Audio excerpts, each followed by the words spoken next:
ஆலயா cotton trending வேட்டிகள் ஷர்ட்டுகள். Chennai அமைந்தகரையில் பல ஆண்டுகளாக பயன்பாட்டில் இல்லாமல் சிதிலமடைந்து காணப்படும் வீட்டிலிருந்து வெளியே வந்து சாலையில் ஊர்ந்து சென்ற பாம்பை பார்த்து அங்கிருந்த சிலர் எகிரி குதித்து ஓட்டம் பிடித்த சிசிடிவி காட்சி வெளியாகியுள்ளது.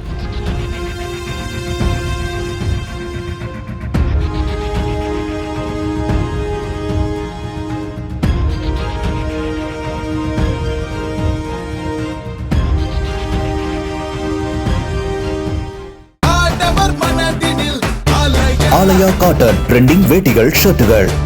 பிளே ஸ்டோர் மற்றும் ஆப் ஸ்டோரில் இருந்து பாலிமர் செயலியை QR கோடு மூலம் பதிவிறக்கம் செய்யுங்கள். செய்திகளை உடனுக்குடன் பெறுங்கள்.